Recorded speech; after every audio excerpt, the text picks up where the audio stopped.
I know that this is going to be a controversial choice for a lot of people.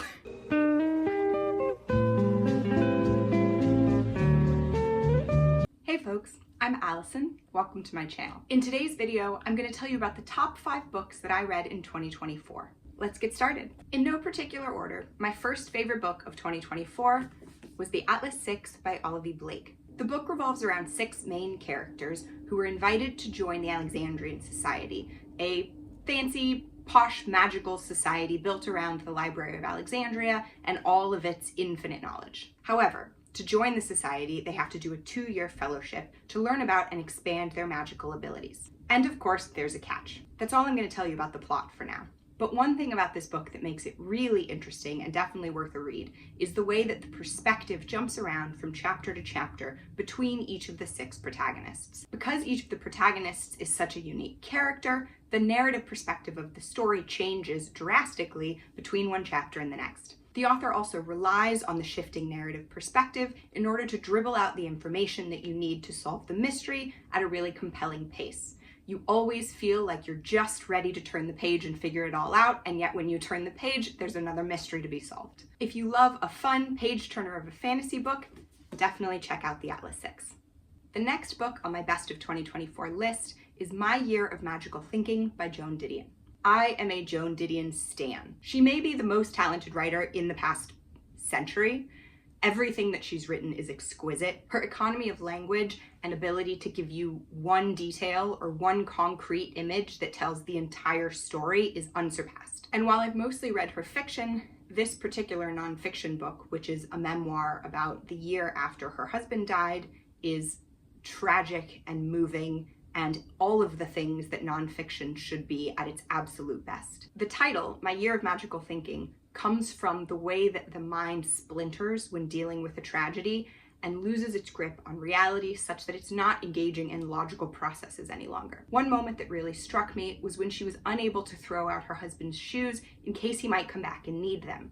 Obviously, her husband was never coming back, but something in her brain wouldn't let her give up the possibility that if he came back, he would be disappointed not to have his shoes. One warning about this book, however, it is maybe the only book in recent memory that has genuinely made me cry. The next book on my list is Unruly by David Mitchell.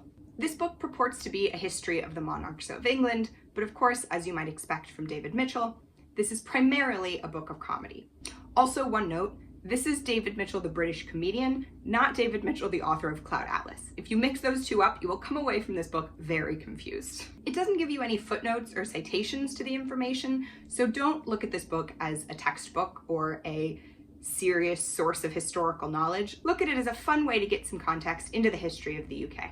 I'm not a big reader of nonfiction. I tend to find that I get stuck in the middle of nonfiction books, and that blocks me from being able to get to the books that I want to read because I feel like I should finish the book before I move on to the next thing, but actually I'm not really enjoying it, and so I don't want to pick it up and read it. As a result, I mostly read fiction. But this book was an exception to that rule. The thing I loved about this book is that it was so genuinely laugh out loud funny, I almost didn't notice that I was learning things about history. David Mitchell's voice, even in his writing, is so characteristic that I basically just felt like I was listening to a podcast of his comedy. But with the side perk that I learned a fair amount about the Ethelstans and Ethelrods coming out of the mists of history. The next book on my list is The Hurting Kind, a book of poems by Ada Limon. I have read several of Ada Limon's books of poetry, The Carrying and Bright Dead Things, and I'm always impressed by the depth of emotion she's able to convey in such short space. One thing I enjoyed about this collection is that it's divided into 4 chapters, one for each season of the year, beginning with spring and ending with winter. It's difficult to describe poetry, so I'm just going to read you one poem from the fall chapter of this collection. The poem is called It's the Season I Often Mistake. Birds for leaves and leaves for birds. The tawny yellow mulberry leaves are always goldfinches tumbling across the lawn like extreme elation. The last of the maroon crabapple ovates are strong sparrows that tremble all at once. And today, just when I could not stand myself any longer, a group of field sparrows, which were actually field sparrows, flew up into the bare branches of the hackberry, and I almost collapsed. Leaves reattaching themselves to the tree like a strong spell for reversal. What else did I expect? What good is accuracy amidst the perpetual scattering that unspools the world? The last book that I put on my best of 2024 list is Dune Messiah. Now, I know that this is going to be a controversial choice for a lot of people. I know that there's a lot of controversy on the internet about whether Dune itself is even a good book, much less its sequel, Messiah, but I want to try to make the case. I absolutely love Dune. It is one of my favorite books. It is one of the books that I've reread the most times of any book. It is such an adventure every time I read it. The world building is really unparalleled, and the philosophy of it is something that you can return to again and again and see something new every time. But for whatever reason, I'd never pushed myself to read beyond the first book.